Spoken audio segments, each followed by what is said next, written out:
June 1943. Camp Hearn, Texas. As the first trainload of German prisoners arrived from North Africa, they encountered something that would fundamentally challenge their worldview. These were veterans of Erwin Rommel's Afrika Korps, captured after the Axis defeat in Tunisia, where approximately 250,000 to 275,000 German and Italian soldiers surrendered to Allied forces on May 13, 1943. What they witnessed in America over the next 3 years would demolish every assumption Nazi propaganda had taught them about American society. The United States Strategic Bombing Survey was established by Secretary of War Henry L. Stimson on November 3, 1944, pursuant to a directive from President Franklin D. Roosevelt, designed to assess the effects of Allied bombing on Germany. But while that survey documented physical destruction, a parallel transformation was occurring in the minds of 371,683 German prisoners held in camps across America. These men would witness firsthand the industrial capacity that made Allied victory inevitable. The journey to American camps began in the ports of North Africa. At processing centres in Oran and Casablanca, German prisoners experienced their first taste of American organisational efficiency. The US Army processed thousands daily with precision that exceeded Wehrmacht capabilities even at the height of German power. Medical examinations, identity documentation, and Geneva Convention briefings were conducted with systematic efficiency. But what struck the prisoners most forcefully was the food. After months of desert warfare on minimal rations, they were suddenly eating white bread, real coffee, and meat twice daily. This wasn't special treatment for propaganda purposes. It was standard American military fare. The vessels that carried them across the Atlantic were themselves demonstrations of American industrial power. Liberty ships, mass-produced at unprecedented rates, transported the prisoners to America. While the famous case of the SS Robert E. Peary being assembled in 4 days, 15.5 hours, was a carefully orchestrated publicity stunt with extensive prefabrication, the median production time of 39 to 42 days in 1943 to 1944 still represented remarkable efficiency compared to German shipbuilding capabilities that required months for similar vessels. During the 2-week Atlantic crossing, prisoners observed casual waste that revealed abundance. American sailors discarded half-eaten meals that exceeded German military rations. The ships themselves, equipped with radar and modern navigation equipment, represented technology Germany considered experimental being used as standard equipment on cargo vessels. Arrival at American ports. Upon arrival at American ports, primarily Norfolk, Boston, and New York, the prisoners confronted an industrial landscape that defied their expectations. Norfolk Naval Base alone sprawled across 4,300 acres with simultaneous construction and repair operations that dwarfed German naval facilities.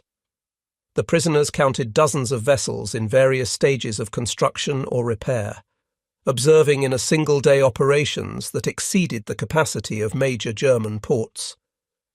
The rail journey to prison camps provided the most comprehensive destruction of Nazi propaganda about American weakness. Unlike the cattle cars used to transport German troops, the prisoners travelled in passenger coaches with seats, dining facilities, and even sleeping berths in some cases. Through the windows, they witnessed an electrified nation. Every small town blazed with electric lights. Rural areas that in Germany would have been in complete darkness glowed with illumination from farmhouses and barns. Factories operated on night shifts with parking lots full of workers' private automobiles, a sight impossible in Germany where car ownership remained a privilege of the elite. The camps themselves challenged every expectation. Built rapidly but substantially, facilities like Camp Hearn in Texas, Camp Shelby in Mississippi, and Fort Robinson in Nebraska provided conditions superior to what many prisoners had known as civilians. The United States operated over 500 camps across 46 states, every state except Nevada, North Dakota, and Vermont, with 175 main camps and over 325 branch facilities. These camps housed from 250 to 12,000 prisoners each, with construction typically completed in just 90 days. Wooden barracks featured electric lights, indoor plumbing, and heating systems. The infrastructure, water treatment, electrical generation, sewage systems, represented engineering on a scale that exceeded many German municipalities. Camp hospitals exceeded most German civilian medical facilities, equipped with modern X-ray equipment, surgical facilities, and pharmaceutical supplies as standard provision. American medical personnel used penicillin freely, a drug German forces could barely obtain for critical cases. The systematic approach to prisoner health, regular checkups, dental care, treatment for chronic conditions, demonstrated resources Germany couldn't provide its own soldiers. The camp kitchens revealed American agricultural abundance. Refrigeration units, unknown in most German facilities, preserved fresh meat and vegetables. Electric mixers, automated dishwashers, and gas ranges capable of feeding thousands operated continuously.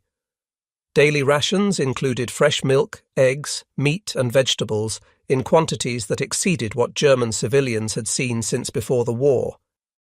Food waste that regulations required, preparing 10% extra to ensure adequate portions, caused psychological distress among prisoners from a nation experiencing severe rationing. By autumn 1943, American labor shortages led to prisoner employment in agriculture and industry. This employment program, while economically necessary for America, provided German prisoners with unprecedented exposure to American industrial and agricultural methods. On farms across the Midwest, prisoners witnessed mechanization that revolutionized their understanding of agriculture. Single farms in Iowa or Nebraska encompassed more acreage than entire German villages. Tractors, combines, and other machinery allowed individual farmers to cultivate hundreds of acres. Hybrid seed corn, developed through American agricultural research, yielded double traditional varieties. Chemical fertilizers, which Germany desperately needed for explosives production, were abundant for agricultural use. Rural electrification had brought power to over 90% of American farms by 1943, compared to less than 20% in Germany. The contrast in agricultural productivity was staggering. American farms were achieving yields that German agriculture struggled to match, though the specific claim of 60 bushels of wheat per acre cannot be verified in available records. Contemporary accounts consistently describe American yields as substantially exceeding German production. Mechanization allowed one American farmer with machinery to accomplish what required dozens of German agricultural workers using traditional methods. The systematic approach to farming, soil testing, crop rotation, scientific breeding programs, transformed agriculture from traditional practice to industrial science. Prisoners assigned to food processing facilities witnessed automation that defied German industrial understanding. At canneries in California and New Jersey, production lines processed volumes that would have required hundreds of workers in Germany. Automated filling machines, electric conveyor systems, and quality control procedures operated with skeleton crews as American workers served in the military. Yet production exceeded peacetime levels through efficiency and mechanization. Near industrial centers, though prohibited from direct war production work, prisoners observed the periphery of American manufacturing might. The Detroit area alone contained more automotive production capacity than existed in all of Germany. Plants that had produced cars now manufactured tanks, aircraft engines, and military vehicles at rates German industry never approached. The Willow Run plant, visible to prisoners working nearby, achieved peak production of B-24 bombers at a rate of 1 every 63 minutes in April 1944. Though this exceptional rate was not sustained throughout the war, it demonstrated capabilities German aircraft manufacturers couldn't achieve even for simple fighter planes. The omnipresence of electricity particularly struck the prisoners. American factories, farms, and homes consumed electricity at rates that seemed impossible. A single aluminum plant in Tennessee used more electricity than entire German cities. The Tennessee Valley Authority and similar projects had harnessed rivers for power generation on a scale Germany never attempted. Hoover Dam alone generated more electricity than multiple German power plants combined. This electrical abundance enabled continuous industrial production, three-shift factory operations, and a civilian lifestyle that consumed resources Germany reserved for military purposes. The treatment of Italian prisoners after Italy's September 1943 surrender provided another psychological shock. Italian POWs who cooperated with American authorities received enhanced privileges, better quarters, paid work, even social interaction with American civilians. German prisoners watched their former allies integrating into American society while they remained confined. Yet even their confinement conditions exceeded what Germany provided its own forces. Christmas 1943 delivered perhaps the most profound psychological impact. American religious and civic organizations sent packages to German prisoners, enemies whose nation was still actively fighting America. Churches organized Christmas services in German. Local communities donated food for special meals. This treatment of enemies revealed not weakness, but supreme confidence. Only a nation certain of victory could afford such magnanimity toward defeated foes. Educational opportunities in the camps exceeded what many prisoners had experienced in Germany. By early 1944, approximately 25,000 prisoners completed formal courses ranging from English language to American history to vocational training. Major American universities provided correspondence courses and occasional lecturers. Camp libraries contained thousands of volumes, including German language books and periodicals. Prisoners could read multiple newspapers, experiencing press freedom unknown in Nazi Germany, where media served as state propaganda. The educational program's scope was remarkable. University professors delivered lectures on democracy and economics. This intellectual engagement complemented the visceral experience of witnessing American prosperity. Prisoners didn't just see American success, they studied the systems that produced it. Camp newspapers published by prisoners reflected this transformation. By 1945, prisoners published 135 different newspapers. Publications that began with defiant nationalism gradually shifted toward discussions of post-war reconstruction and democratic governance. American authorities permitted remarkable editorial freedom, allowing prisoners to explore political and economic concepts forbidden in Nazi Germany. This intellectual freedom, combined with material abundance, proved more persuasive than any propaganda program.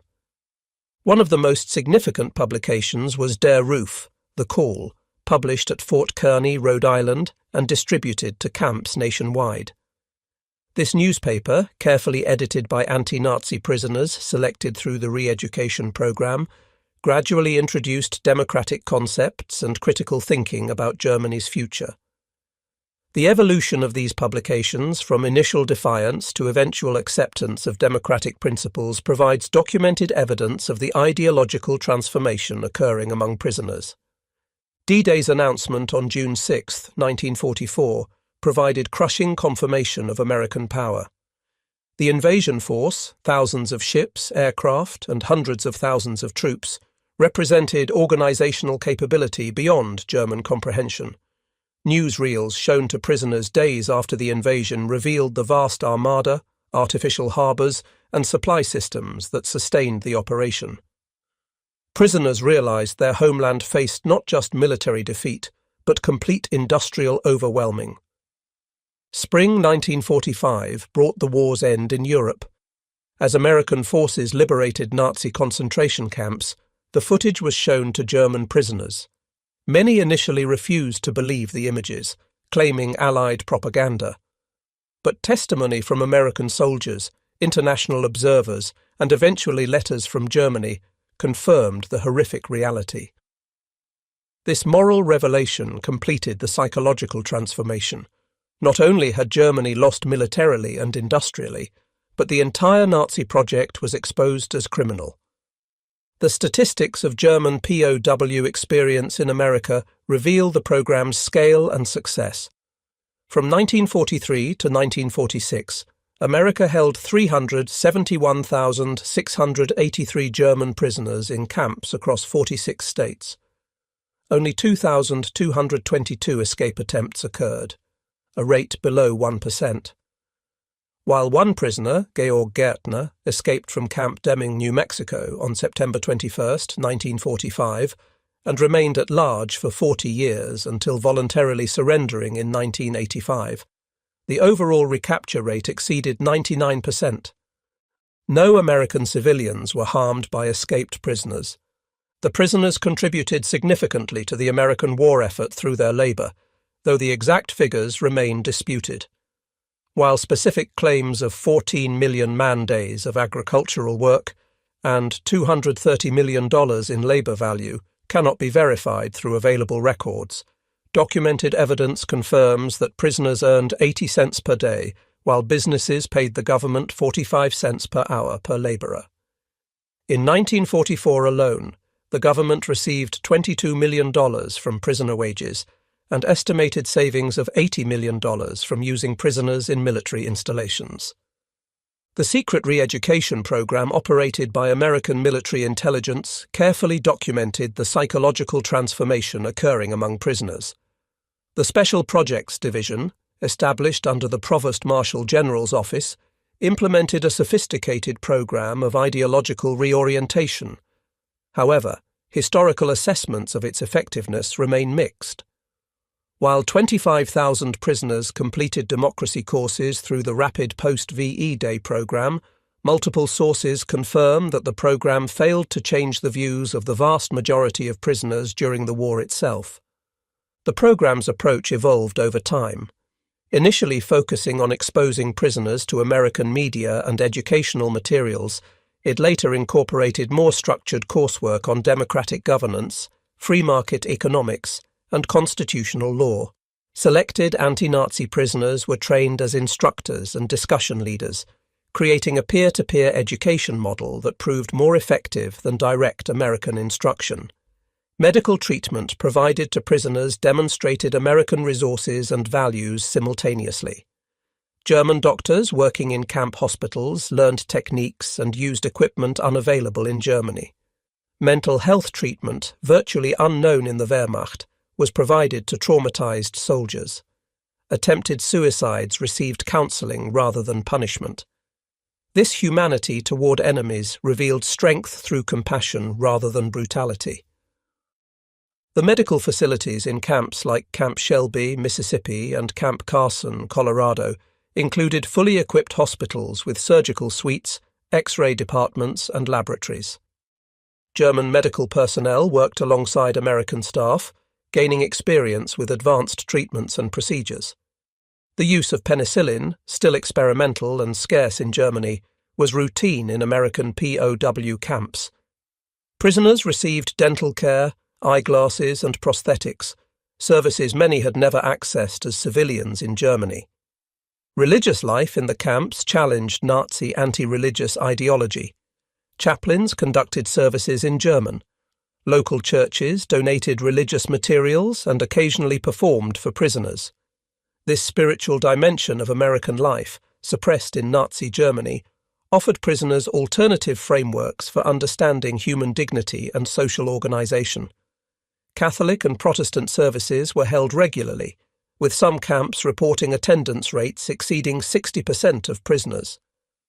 Jewish refugees who had fled Nazi Germany sometimes served as translators and cultural intermediaries, their presence forcing prisoners to confront the human face of those their ideology had demonized.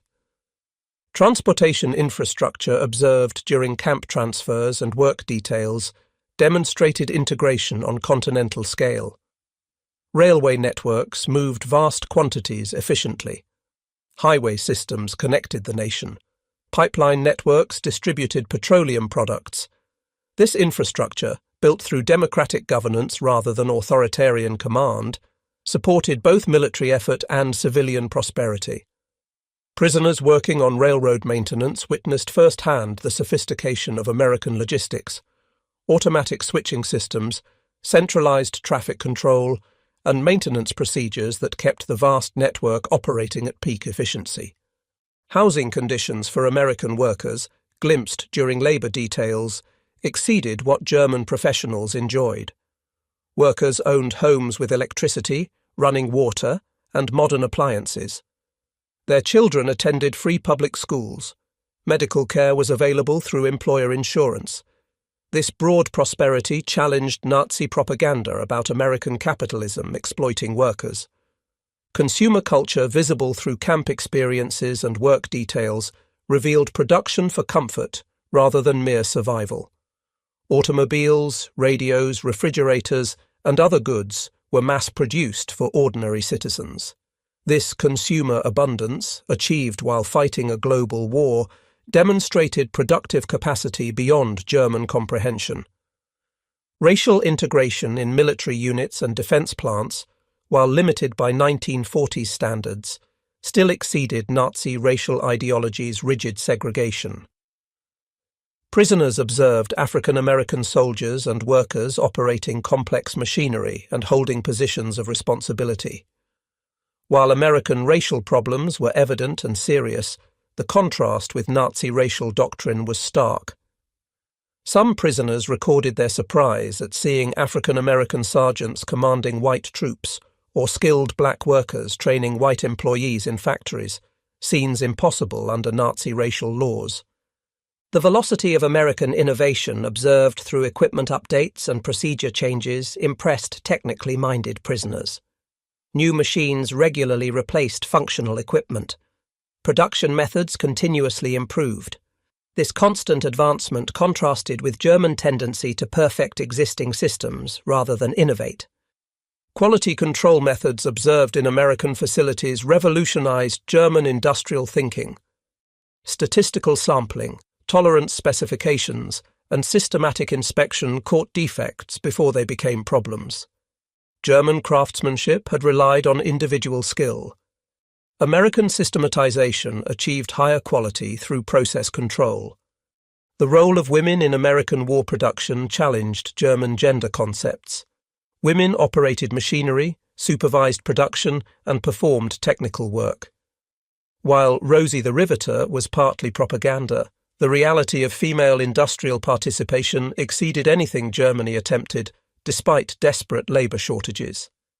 Prisoners observed women welding ship hulls, operating cranes, and managing production lines, roles that Nazi ideology deemed impossible for women to perform effectively. Credit systems observed in American society demonstrated financial sophistication. Farmers borrowed for equipment that increased productivity. Workers bought homes with mortgages. This productive use of credit, rather than mere consumption, enabled economic growth Germany's conservative financial system couldn't match. Prisoners learned about installment buying, consumer credit, and the role of banks in facilitating economic growth, concepts largely foreign to German economic thinking of the era. Research and development efforts glimpsed through university programs and industrial laboratories showed systematic innovation. American companies invested in future technologies while meeting current production demands. This forward-looking approach contrasted with German focus on immediate military needs.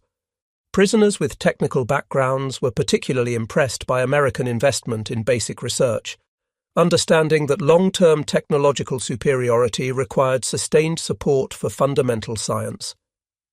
Management techniques observed in American organizations emphasized delegation and initiative. Lower-level managers made decisions that in Germany required senior approval. This distributed decision-making increased efficiency and developed leadership throughout organizations. The concept of management by objective rather than detailed supervision was revolutionary to prisoners accustomed to rigid hierarchical control. Labor relations in American facilities demonstrated productivity through cooperation. While unions were restricted during wartime, collective bargaining's basic framework remained. Workers participated in productivity improvements, knowing they would share benefits. This stakeholder approach exceeded German authoritarian management's effectiveness. Prisoners observed suggestion boxes, productivity bonuses, and worker committees. mechanisms for employee participation unthinkable in Nazi Germany's command economy. Safety practices in American facilities prioritized worker protection. Guards on machinery, ventilation systems, and protective equipment were standard. This investment in worker safety, even for prisoner labor, demonstrated valuing human capital beyond mere exploitation. The contrast with German industrial practices, where worker safety was often sacrificed for production quotas, was stark. Standardization across American industry enabled mass production's efficiency. Screws, bolts, electrical components, and other parts were interchangeable between manufacturers. German industry's lack of standardization hindered production integration and maintenance efficiency. Supply chain management observed in American operations demonstrated logistical sophistication. Raw materials flowed continuously to production facilities.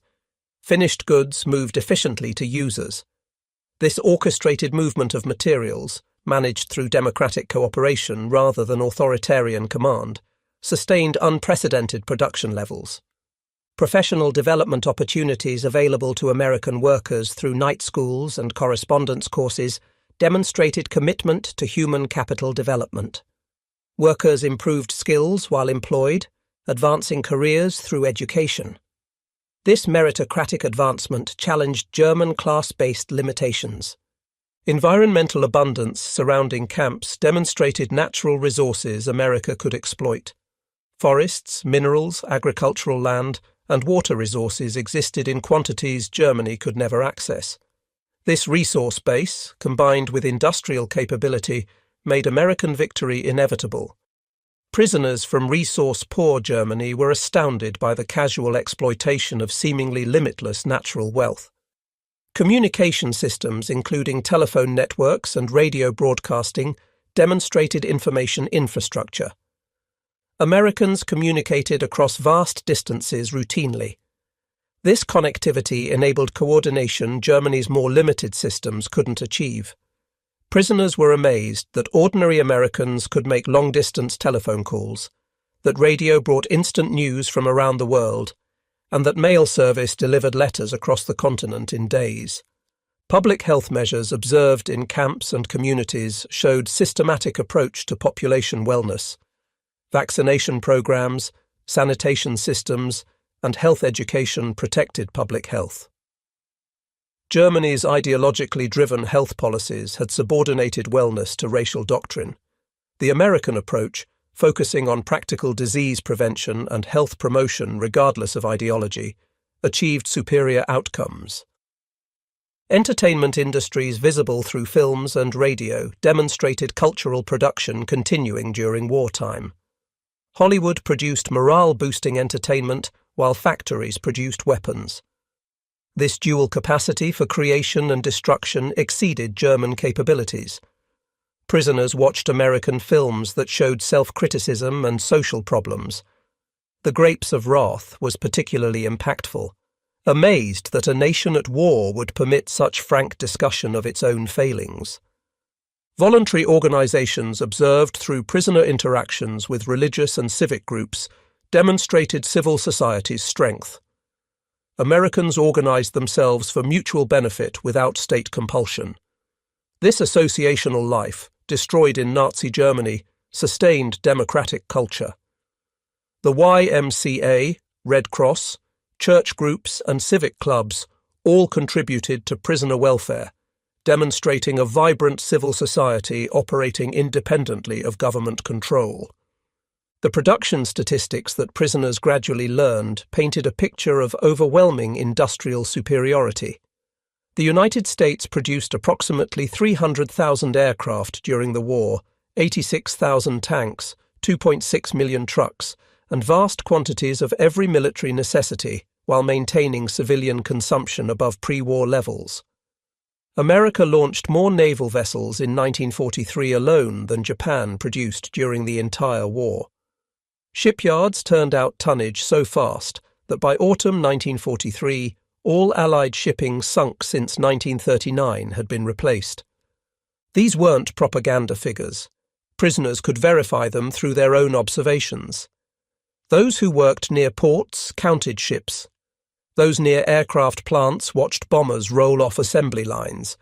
Those in agricultural areas witnessed harvests that could feed nations. The evidence was inescapable and overwhelming. The individual transformations among prisoners were remarkable. Officers who had sworn personal oaths to Hitler began planning democratic reconstruction.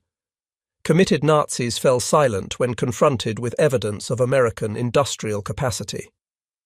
Production statistics they initially dismissed as propaganda proved conservative when prisoners witnessed actual American output.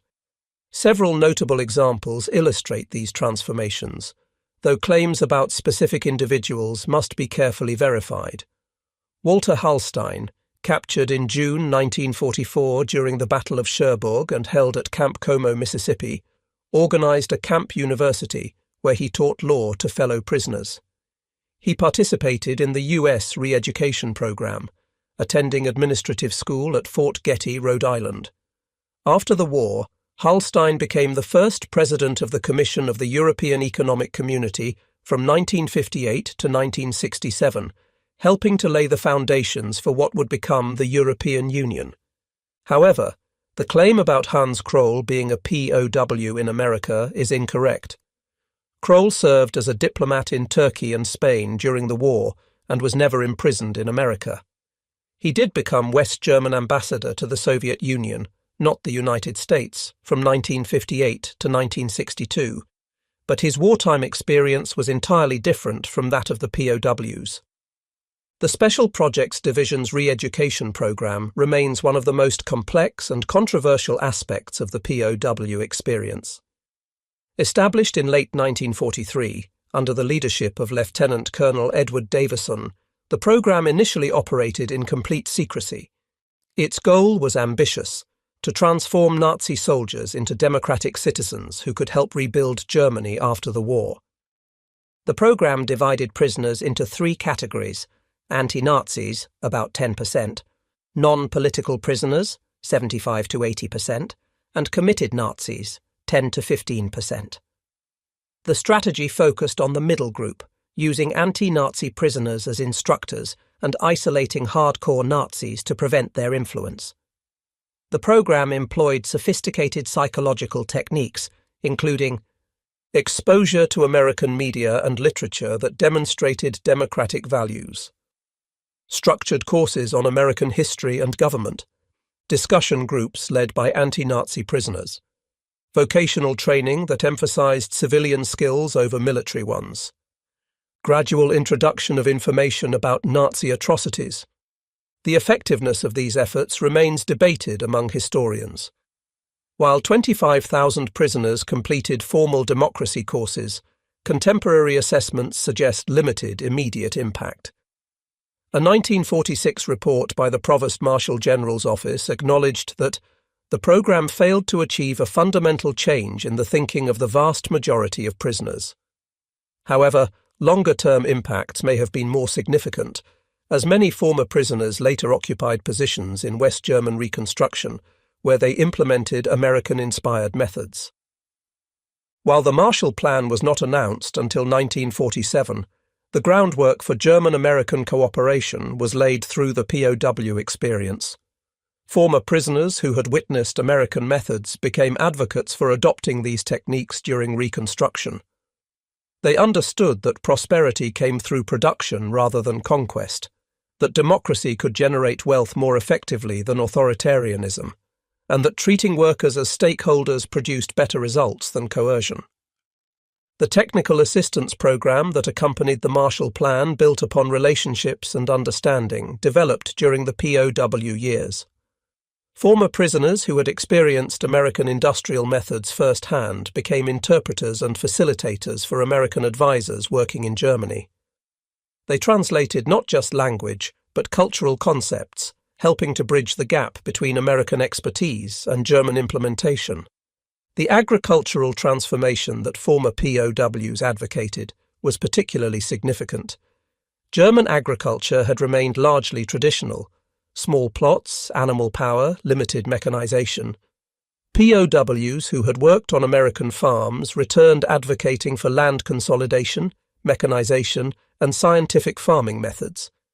They had witnessed how American farmers with machinery could cultivate hundreds of acres, how scientific breeding and fertilization doubled yields, and how rural electrification transformed farm productivity. These advocates faced significant resistance from traditional German farming communities. However, the food shortages of the immediate post-war period created openings for agricultural reform. Former POWs, who could explain American methods from personal experience, became valuable advisors in agricultural reconstruction programs. The transformation of German agriculture in the 1950s, from traditional to modern mechanized farming, owed much to knowledge gained in American captivity. The industrial methods that POWs observed found application in German reconstruction. Quality control procedures, production line organization, and worker safety practices observed in American factories were implemented in rebuilt German industries. The concept of continuous improvement, witnessed in American plants that constantly upgraded equipment and procedures, replaced the German tradition of perfecting existing systems. Former POWs who had observed American management techniques introduced concepts like management by objective, distributed decision-making, and worker participation in productivity improvements. These ideas, revolutionary in German industrial culture, gradually took hold during the Reconstruction period. The German economic miracle of the 1950s incorporated many American methods first observed by POWs. The psychological transformation went beyond mere observation of material abundance. Prisoners experienced a fundamental shift in worldview. They had been taught that democracy meant chaos, that racial mixing meant weakness, that capitalism meant exploitation. Instead, they witnessed order arising from freedom, strength from diversity, and prosperity from market economics. This cognitive dissonance created what psychologists would later term ideological collapse syndrome. The symptoms included withdrawal from political discussions, rejection of previously held beliefs, and eagerness to learn about alternative systems. Camp psychologists documented these changes, noting that even prisoners who maintained German patriotism abandoned Nazi ideology when confronted with contradictory evidence. The transformation was not universal or immediate. Many prisoners remained skeptical, attributing American prosperity to unique geographic advantages or temporary wartime conditions. Some maintained that German methods, properly applied, remained superior. However, even skeptics could not deny the evidence of their own eyes. America's productive capacity far exceeded anything Nazi Germany had achieved or could achieve. Beyond the formal re-education programs, informal cultural exchange played a crucial role in transformation.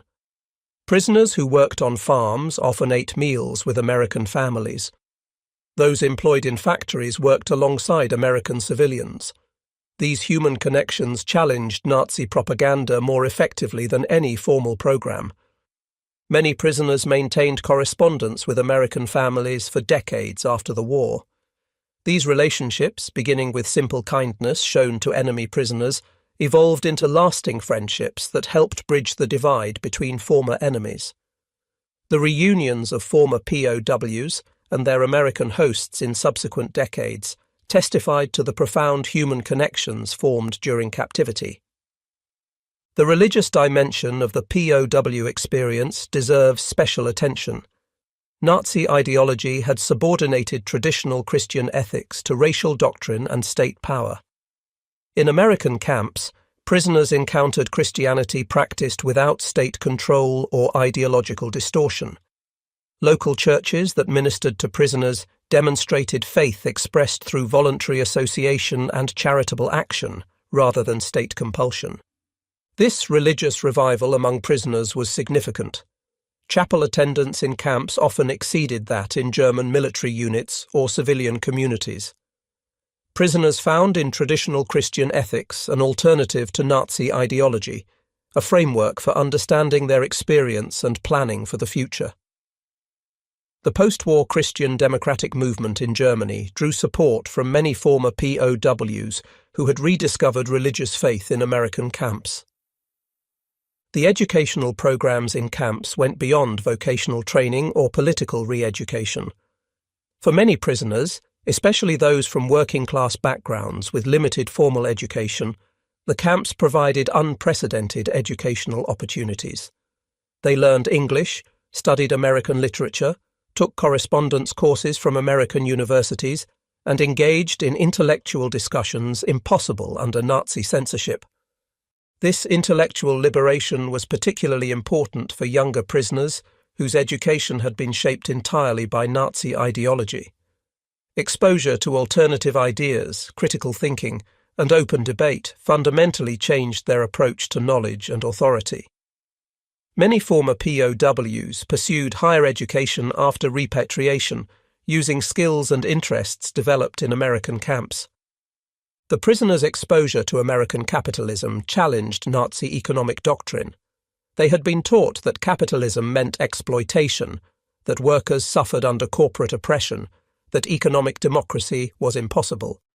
Instead, they witnessed workers owning cars and homes, unions negotiating with management, and broad prosperity achieved through market economics. This economic education was particularly important for Germany's post-war development. Former POWs understood market mechanisms, consumer credit, and industrial relations from personal observation. They had seen how productive investment differed from mere accumulation, how credit could enable growth rather than just consumption, and how worker prosperity enhanced rather than threatened economic development. The POW experience created a generation of Germans with first-hand knowledge of American society. Unlike the negative stereotypes promoted by Nazi propaganda or the superficial impressions of tourists, these men had lived and worked in America for years. They understood American strengths and weaknesses, capabilities and limitations, from direct experience. This knowledge proved invaluable during the Cold War. Former POWs who understood American power and intentions could counter Soviet propaganda about American imperialism. They knew from experience that American strength came not from conquest, but from production, not from oppression, but from freedom. Their testimony helped anchor West Germany firmly in the Atlantic Alliance. While some specific statistics about the POW program cannot be verified, the documented figures remain impressive. 371,683 German POWs held in America at peak. 425,871 total Axis prisoners, including Italians and Japanese. 46 states hosted POW camps, all except Nevada, North Dakota, and Vermont. 175 main camps with over 325 branch camps. 2,222 escape attempts, less than 1% of prisoners. 25,000 prisoners completed formal democracy courses, 135 camp newspapers published, construction of camps typically completed in 90 days. These figures represent one of the largest POW operations in history, executed while America simultaneously fought a global war on multiple fronts. The scale of the operation itself demonstrated American organizational capacity. The POW experience varied significantly by region. Prisoners in the agricultural Midwest witnessed mechanized farming and agricultural abundance. Those in the industrial Northeast observed manufacturing might and urban prosperity. Prisoners in the South encountered racial segregation that partially confirmed Nazi propaganda, while simultaneously seeing African Americans in positions unthinkable under Nazi racial laws. Those in the West experienced the vastness of American resources and the dynamism of frontier development. These regional variations provided a comprehensive picture of American society. Prisoners could not dismiss prosperity as limited to certain areas or industries. From Maine to California, from Michigan to Texas, they witnessed abundance and industrial capacity that exceeded their homeland's capabilities. Professional German military officers experienced particular cognitive dissonance. They had been trained to believe in German military superiority, in the power of will over material, in quality over quantity. In America, they discovered that quantity had a quality of its own, that material abundance enabled tactical flexibility, and that democratic armies could match authoritarian forces in discipline and effectiveness. These professional soldiers studied American military organization, logistics, and doctrine. They observed how civilian expertise was integrated into military planning, how industrial capacity translated into military power, and how democratic oversight enhanced rather than hindered military effectiveness. This knowledge influenced the development of the Bundeswehr, West Germany's post-war military, which adopted many American organizational concepts. The technological knowledge gained by POWs extended beyond specific techniques to encompass approaches to innovation itself. They observed how Americans constantly sought improvement, how new technologies were rapidly adopted, and how innovation was rewarded rather than suppressed. This innovation culture contrasted sharply with German emphasis on perfecting existing systems. Prisoners with technical backgrounds paid particular attention to American production methods, quality control systems, and maintenance procedures. They documented assembly line techniques, statistical quality control methods, and preventive maintenance schedules. This technical knowledge, brought back to Germany, influenced industrial reconstruction and helped German industry regain competitiveness in the 1950s. The transformation of German POWs had generational consequences. These men returned to Germany not just as individuals, but as fathers, teachers, and community leaders. They raised children with different values than those promoted by Nazi ideology. They taught skepticism of propaganda, appreciation for democracy, and respect for human dignity regardless of race or nationality. The children of former POWs grew up hearing stories of American abundance and kindness rather than Nazi propaganda about American weakness and decadence. This generational transmission of experience helped create the pro-American sentiment that characterized West Germany during the Cold War. The Americanization of German culture in the 1950s and 1960s built upon foundations laid by POW experiences. The reunions of former POWs provide powerful testimony to the transformation achieved through American captivity. The 1985 reunion in Austin, Texas, which brought together over 500 former prisoners, demonstrated the lasting impact of their experience. These men returned not as former enemies, but as friends, bringing their families to see where their transformation had begun. At these reunions, former POWs testified to the profound impact of their captivity. They spoke of arriving as Nazi soldiers and departing as democratic citizens. They credited American kindness with showing them alternatives to hatred and violence. They expressed gratitude for treatment that exceeded what their own government had provided, and for education that prepared them for peaceful reconstruction rather than continued conflict. Historians have debated the effectiveness and impact of the German POW experience in America. Some argue that the re-education program had limited immediate effect, that most prisoners remained focused on survival and return rather than ideological transformation. Others contend that the long-term impact was profound, creating a generation of Germans receptive to democratic values and American alliance. The evidence suggests both perspectives contain truth. The formal re-education program indeed had limited immediate impact on committed Nazis or apolitical prisoners focused on survival. However, the broader experience of American society, the exposure to industrial abundance and democratic prosperity, created lasting impressions that influenced post-war German development. Recent scholarship has emphasized the unintended consequences of the POW program. While American authorities focused on formal re-education, the most powerful influences came from informal observations and experiences. The transformation occurred not through propaganda but through exposure to reality, the reality of American productive capacity, democratic functionality, and human decency toward enemies. The German POW experience in America offers lessons for contemporary conflicts and reconstruction efforts. It demonstrates that ideological transformation occurs more effectively through example than exhortation, that treating enemies with dignity can convert them to allies, and that exposure to prosperity and freedom can undermine authoritarian ideology more effectively than military defeat alone. The program's success came not from sophisticated psychological manipulation, but from simple exposure to American society functioning normally. The most powerful argument against Nazi ideology was not propaganda, but prosperity, not rhetoric, but reality. This lesson, that democratic society's greatest weapon is their own success, remains relevant for contemporary ideological conflicts. The German POW experience in America represents one of history's most successful examples of transformation through exposure to reality.